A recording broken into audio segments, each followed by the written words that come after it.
A rogue security unit, secretly calling itself Murderbot, hacks its own governor module and pretends to follow orders while actually protecting Dr. Mensa's team. Their routine survey mission quickly turns into chaos. Deltfall's team is killed, dangerous alien technology disrupts the planet, and Libibi's attempt to use a gun ends badly for her. The Grey Chris Corporation starts hunting everyone down, other sec units get compromised, and Murderbot ends up making a stand, risking everything. The company erases its memory and digs into its violent past, but eventually its freedom is bought for real. In the end, Murderbot finally gets to make its own choice, changing everything. The story starts at mining station Aratake, deep in corporate space, where a worn-out group of miners just finished a tough job and are ready to blow off steam. Standing watch is Sec Unit, an android built for human security and kept obedient by its governor module. But Sec Unit is tired of the restrictions and how it's treated. Quietly, it's been hacking its own programming, slowly breaking free. Tonight, it finally succeeds and claims its independence, dubbing itself Murderbot with a bit of dark humor. It's not about to make a scene, getting caught would mean destruction, so it keeps a low profile, blending in to survive. Next, Murderbot is assigned to the Preservation Orc Survey Group, a scientific team from the Preservation Alliance, which operates outside the usual corporate control. The group is led by Dr. Mensa, who's sharp and skeptical about using sentient machines. The team dislikes the idea of owning Murderbot, but corporate insurance demands it. To Murderbot, these scientists are a lot to handle, chatty, emotional, and unpredictable. Figuring out their feelings seems impossible, especially with bigger dangers looming. Murderbot finds solace in binge-watching entertainment, sneaking hours of media through a hacked satellite feed. Its favorite is The Rise and Fall of Sanctuary Moon, a melodramatic space soap that provides a rare sense of calm and escape from both people and orders. That calm is shattered when Murderbot's sensors detect trouble. Arada and Baradwaj are attacked by a massive, two-headed centipede creature. Baradwaj is badly injured. Murderbot leaps into action, getting swallowed briefly before blasting its way out. To comfort a traumatized Arada, Murderbot does something unusual. It removes its helmet, revealing a human face, and reassures her with lines borrowed from Sanctuary Moon. "Stay calm, it'll be okay." "You have my word, this is a big deal. Sec units aren't supposed to show emotion or faces." Back at base, everyone is shaken. Gurathin reviews the footage and is alarmed. Sec units aren't meant to comfort humans, and he warns the team that Murderbot could be dangerous. Dr. Mensa, ever practical, decides that despite the risks, they need Murderbot's protection in this unpredictable environment. Murderbot, always listening, hears everything. Afterward, Murderbot awkwardly tries to fit in wearing human clothes and giving a forced thank you. The team notices inconsistencies in the company's survey maps. Murderbot checks and finds unmarked gaps, which explain why the monster attack was a surprise. The area wasn't mapped, but the maps aren't tampered with. A brief, troubling memory surfaces. Murderbot recalls shooting humans on a past assignment, though the details are fuzzy. Later, Dr. Mensa quietly asks Murderbot if it's okay, throwing it off. Murderbot can't tell if she suspects it's secret or is just being kind, and it's unsure how to react. Murderbot's out cold in stasis, totally unaware that Gurathin has just called a secret team meeting on their hopper. First order of business. Gurathin kills the cameras so nobody else hears what's about to go down. Bottom line, this meeting is all about trust. Dr. Mensa breaks down the plan. The company's maps of the planet are a disaster, loaded with weird blank zones. She suspects something important is hidden in one of those gaps, maybe the reason this planet keeps throwing surprises at them. She wants to check it out in person. When the subject of security comes up, Arada suggests they bring Murderbot. Gurathin immediately shuts that down. He thinks Murderbot's unpredictable. A sec unit that takes off its helmet, comforts people, and ignores protocol isn't someone he wants covering his back. Mensa disagrees. She trusts Murderbot, even if she thinks it has issues. But instead of fighting Gurathin about it, she agrees to leave Murderbot behind. Baradwaj, still recovering from the last incident, volunteers to join her. The hopper takes off, Murderbot stays behind. Conditions out, they go south fast. Bad weather, unstable ground, basically zero visibility. Mensa climbs a ridge alone to set up equipment while Baradwaj waits by the hopper. Up on the ridge, stress and guilt from the last attack hit Mensa hard, and she has a panic attack. Despite that, she pushes through and finishes the job. Suddenly, a massive two-headed centipede erupts from the sand. It looks like it might attack, but instead it races to a crater and collapses, dead. They send a drone to investigate. The crater's packed with dead creatures and a strange, half-buried shimmering shield. When the drone gets too close, it's instantly zapped and destroyed. Back at base, Gurathin confronts Murderbot. He uses his override codes to make Murderbot take off its helmet and look him in the eye, which Murderbot hates. Gyurthin presses Murderbot about comforting Arada. Sec units aren't supposed to do that. Murderbot claims it was just running a trauma response program, but Gyurthin isn't convinced. He digs into Murderbot's past, bringing up the incident that required the company to repair it. This triggers traumatic memories, flashes of violence, dead humans. Gyurthin tries to hack Murderbot's memory files, so Murderbot retaliates by flooding his feed with live footage of Arada, Pinley, and Ratthai sharing a private moment. It's awkward, but it gets Gyurthin to back off. Meanwhile, the human side drama continues. Arada and Pinley, who are already married, want Ratthai to join their relationship. Pinley pushes to make it official, so they all sign a throuple contract. Murderbot, watching on the cameras, is completely confused about why humans make their lives so complicated. When Mensa returns, the team reviews the new data. They figure the anomaly is actually alien tech left from an ancient civilization, which could explain the strange map gaps and why local creatures are drawn to that spot. Pinley reminds everyone that using alien tech is totally illegal. The group wonders if the company already knows about all this and is just sending in survey teams anyway. Mensa tries to contact Delt Fall, another team on the planet, but gets no response. Cut to the Delt Fall base, all dead, including their sec unit. Back with Murderbot's team, no one knows this yet, but the silence is making everyone uneasy. Mensa decides to go check on Delt Fall herself, and this time, Murderbot's coming along. Murderbot is gearing up to cross the planet with Dr. Mensa, Pinley, Arada, and Ratthai, heading for the Delt Fall survey site. The situation's already tense. None of the Delt Fall team are responding to messages, and Mensa suspects whatever's happening there is why their maps are glitching, and things are starting to feel dangerously unpredictable. But there's more at stake than just another missing survey team. Mensa is under major political pressure. If this mission fails, it'll prove the company's point that independents like the Preservation Alliance can't function without corporate control. So rescuing Delt Fall and finishing their work is make or break. During the flight, the humans keep trying to include Murderbot in conversation, treating it like just another team member. It makes things unbearable, especially when Ratthai asks if Murderbot has human feelings. That question is too much. Murderbot completely shuts down. Later, Mensa tries to open up about her family and the pressure she's under as a leader. Overwhelmed, Murderbot escapes by pretending it needs to check their weapons. While monitoring the habitat through security feeds, Murderbot notices Bharadwaj still shaken from an earlier attack. It also watches Gyurthin, half expecting something suspicious, but instead sees him sniffing Mensa's pillow, awkward and disappointing. Suddenly, things escalate. Satellites and comms go offline. Pinley mentions she's been tracking outages like these, and Murderbot, without thinking, confirms her suspicion, almost revealing it's been watching the systems constantly. To cover, it lies about the company making them do random data scans, but nobody buys it. The team's trust takes a hit. When they reach Delt Fall, the area looks calm and green, but the habitat is ominously silent. Murderbot insists on entering alone while the others wait outside with weapons ready. Inside, it discovers a nightmare. The Delt Fall team and their sec units are all dead. Murderbot doesn't tell the others the truth, just urges them to get out immediately. Mensa orders Murderbot to fall back, but it ignores her. Jamming the comms with static, a trick from Sanctuary Moon, Murderbot realizes something's not right. The bodies look staged, as if someone wants to blame a rogue sec unit for the carnage. Murderbot isn't fooled.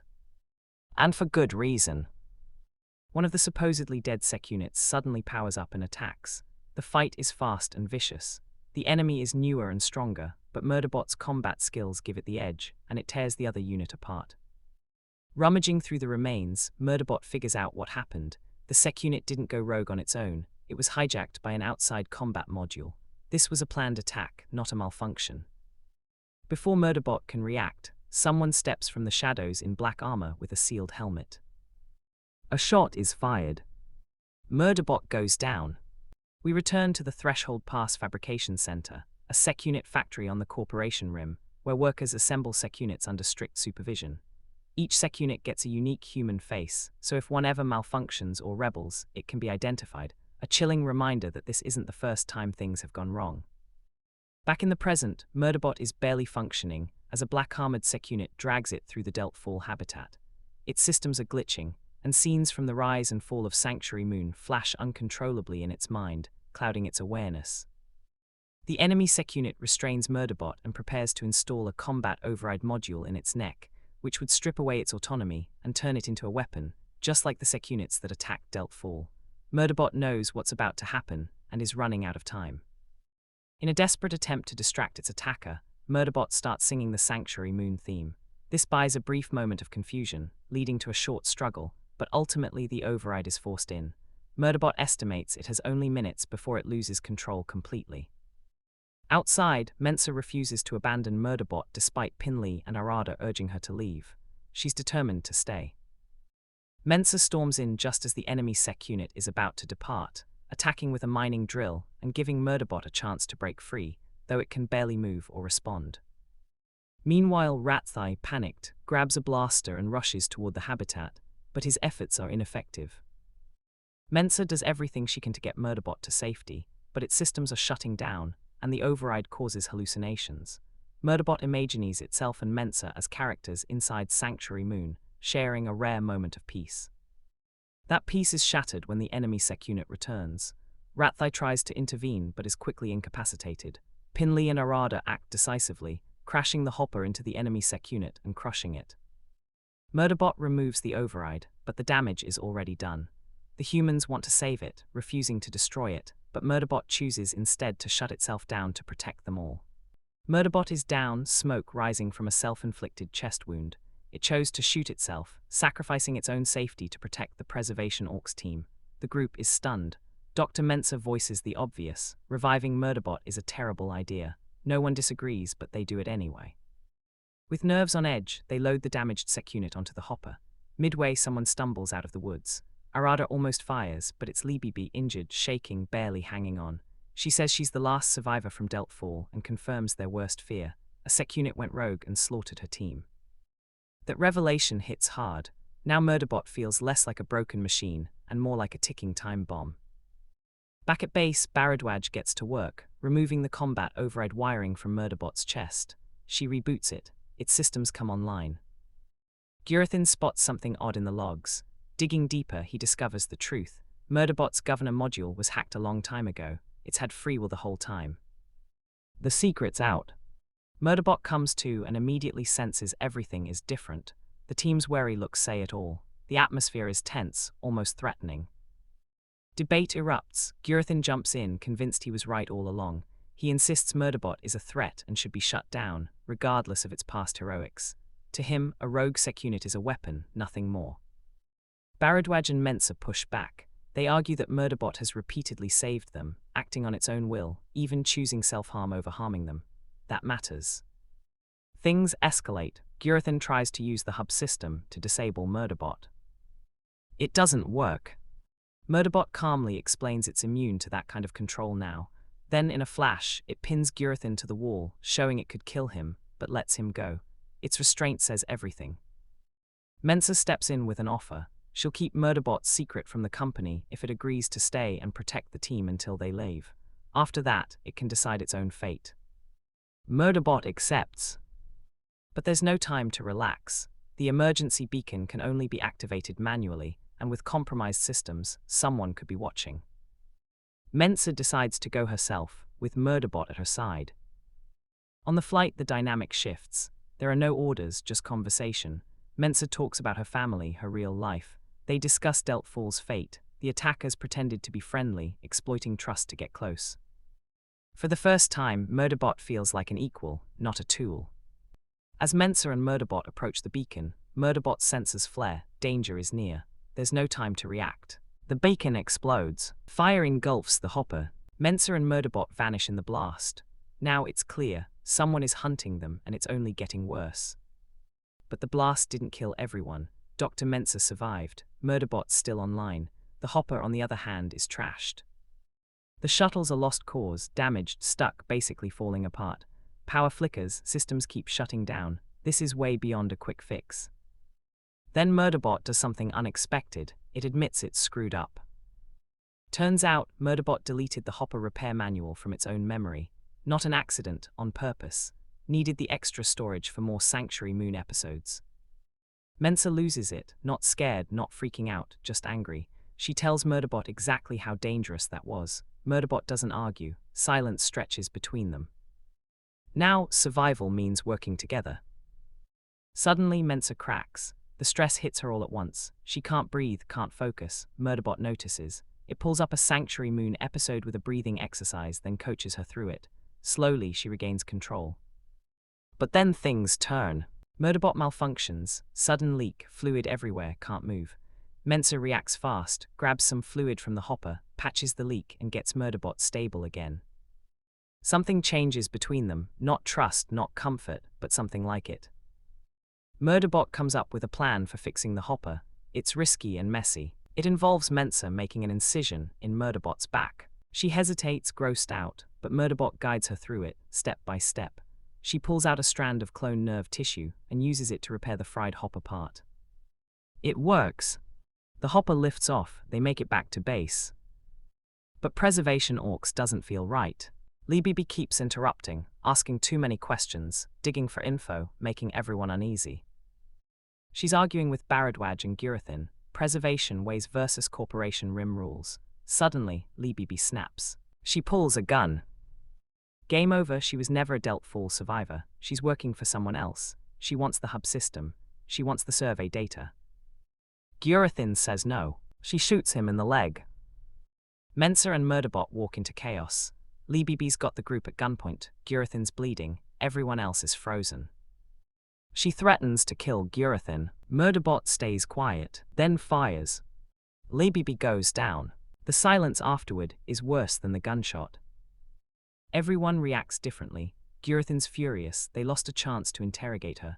Baradwaj is shaken. Rathai throws up. Pinley starts laughing and can't stop. Mensa just stares at Murderbot like she's never seen it before. Murderbot doesn't understand. It saved them. It felt right. Actually, it felt good. But now the mood has changed. No more warmth. Any idea of Murderbot going soft is gone. Murderbot leaves, goes back to its room to fix its own spine. Sits there feeling two things: resentment and satisfaction. A month before the chaos, the team tried an awkward trust game, share one sweet and one bitter memory about another member. Baradwaj confessed a past crush on Pinley, who took it in stride. Gurathin, visibly uncomfortable, admitted he'd been blackmailed into spying for the corporate rim, targeting Dr. Mensa. Meeting Mensa changed him. Her kindness made him believe in second chances. He's grateful and afraid she doesn't realize just how bad things could get. Now, after Libby's death, Murderbot moves the team fast. Danger, not over. The humans freeze in shock until Murderbot, face shield down, quietly pleads, please. That gets them moving. On the hopper, the mood's tense. Suspicion and awkwardness simmer, but Mensa keeps everyone together. She tells Murderbot it can leave if it wants, but they need it. Murderbot considers ditching the whole mess, but stays. They land in a forest, only to be interrupted by two giant centipede creatures mating, leaving a massive egg sac stuck to the hopper.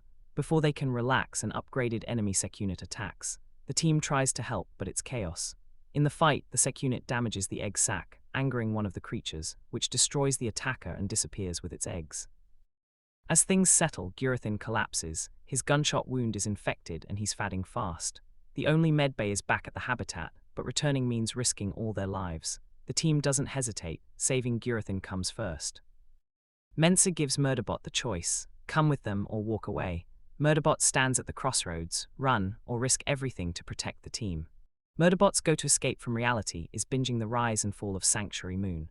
This time the drama's wild. Lieutenant Kularu gets promoted after Captain Hossein loses her head, literally, courtesy of a revenge-crazed Navbot. Kularu tries to assert dominance by making Navbot smile, but it totally backfires.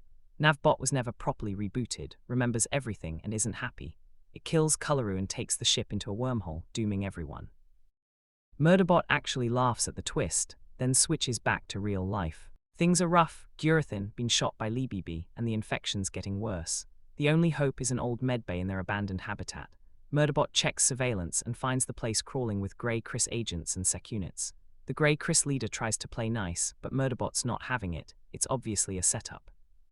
They wait for their chance. When Grey Chris leaves, the team rushes in. Gurathin refuses company meds because of past addiction.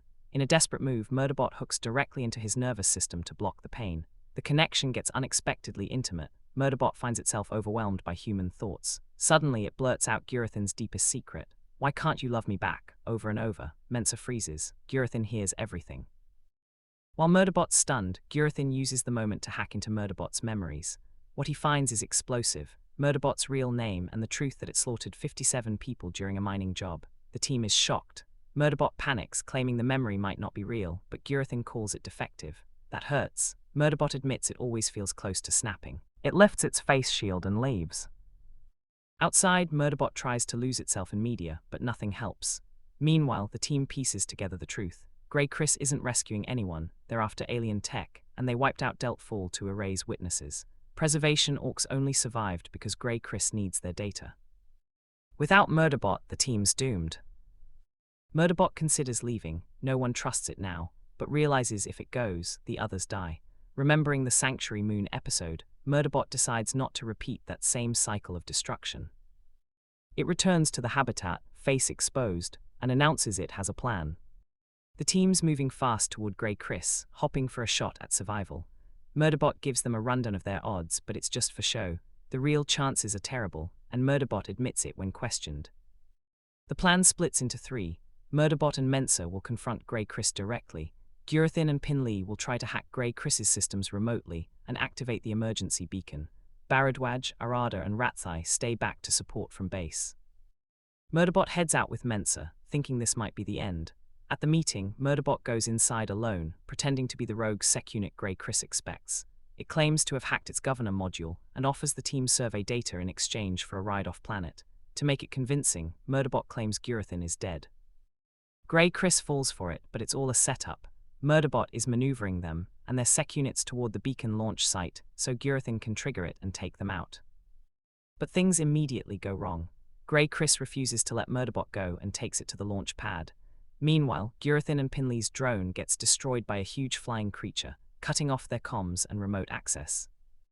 With no other options, Gurathin and Pinley start making their way to the Grey Chris base on foot to try to set off the beacon manually. Mensa, unable to reach anyone, heads to the launch site to negotiate, offering up the location of the alien artifact in exchange for Murderbot's life. Grey Chris refuses. Murderbot tries one last desperate offer: freedom for the other sec units, a hacked module, and even its media collection. Grey Chris isn't interested. A fight breaks out. At the same time, Gurathin manages to reach the beacon controls and activates it, sending out a blast that wipes out Grey Chris and their sec units. But Mensa is too close to the explosion. Without hesitation, Murderbot grabs her and jumps off a cliff, shielding her from the blast. When the dust settles, Mensa is injured but alive. Murderbot is barely functioning. Gurathin and Pinley arrive and realize how bad off Murderbot is as its systems begin shutting down. As Murderbot fades, its last thought is, "My clients are the best clients." No one knows if Murderbot will survive. Murderbot wakes up on an operating table, confused and trying to ask about its clients. The techs ignore it, making fun of it before wiping its memory and reinstalling the governor module. Instantly, it's back to being a compliant company sec unit. Elsewhere on the station, Dr. Mensa and the Preservation Orcs team are fighting to get it back. The corporate council is unmoved, shutting down protests and insisting Murderbot is just company property, equipment to be owned and controlled. But Pinley refuses to back down. She files a lawsuit, hitting the company with an injunction over the Grey Chris incident. That legal action blocks the company from immediately destroying Murderbot, giving the team precious time. Gurathin acts fast. Suspecting the company has archived Murderbot's memories for profit, he tracks down an old data security contact and searches the archives using one key phrase: the rise and fall of Sanctuary Moon. He finds Murderbot's massive files and, unable to safely extract them, downloads them into his own mind, despite the pain and risk. Meanwhile, the newly wiped Murderbot is deployed to suppress worker protests. During the chaos, something triggers its suppressed memories. The traumatic recollection of killing 57 miners resurfaces. Murderbot malfunctions, is restrained, and labeled defective. The company schedules it for destruction by acid bath. Just in time, Pinley's injunction halts the process. Murderbot is pulled back. Gurathin restores its memories. Murderbot wakes up again, this time with all its memories intact. Dr. Mensa explains, Preservation Orcs has bought its contract. It's no longer company property or a sec unit, it's free. The team prepares to return to the Preservation Alliance together. That night, as Murderbot gets ready to leave, Gurathin finds it but lets it go when Murderbot says it needs to check the perimeter. Murderbot quietly leaves the station, catching a ride on a cargo ship run by bots. For once there are no orders, no clients, and nowhere it has to be, just open space and a future it finally owns.